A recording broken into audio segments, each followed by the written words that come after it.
I'm going to do a video using the small pot so that you can see the measurements in a smaller pot.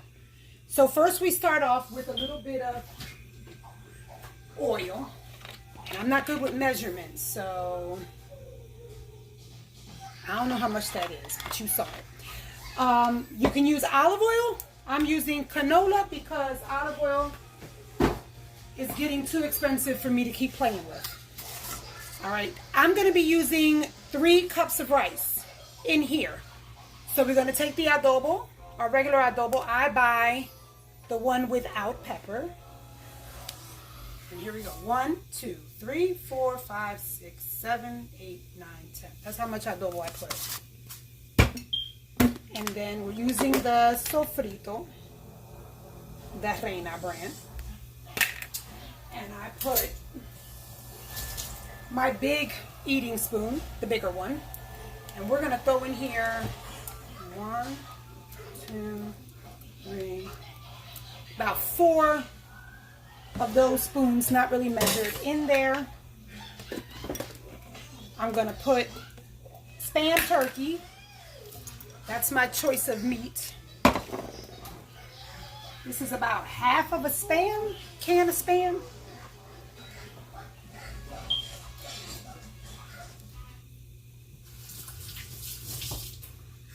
You can put any type of meat you want. You could put pork. You could put, you know, some type of sausage, whatever you want. You could put beans. When you put the beans, you don't have to drain them out either. You could use that liquid all you want. Pink beans, kidney beans, any beans you want. I use 2 different kinds. This is the Knorr. Lately, sofrito has been, not sofrito, sazon has been making my rice pink. This one is making it the right color, but when I use it, my food doesn't taste the same. So I have to use another brand. So you can use Goya, Vitarro, La Cena, they got all different ones. And you let that fry up a little bit. And that's it. Let that cook down. That's on low fire. Okay. That's on low.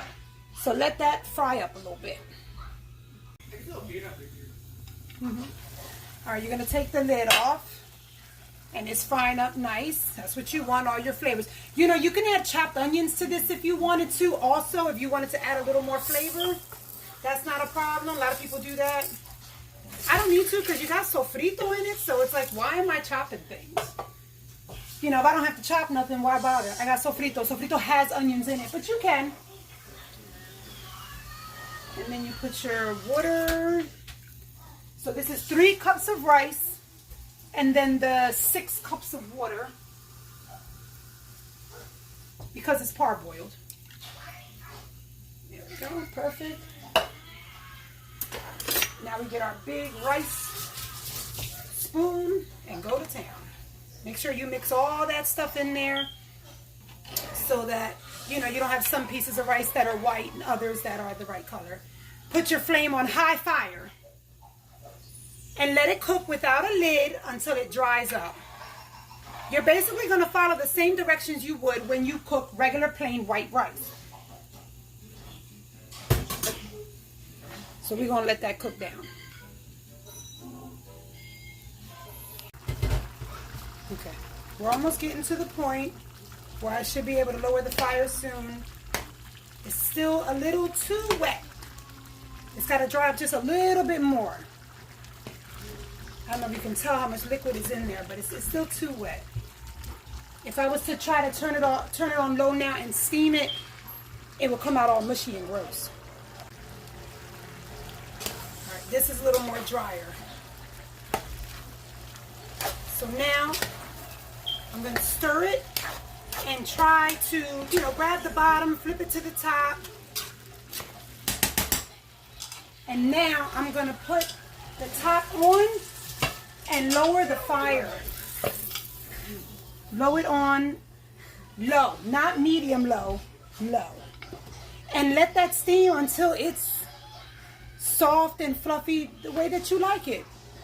You might open it again and give it a little stir one more time, but that's basically it. All right.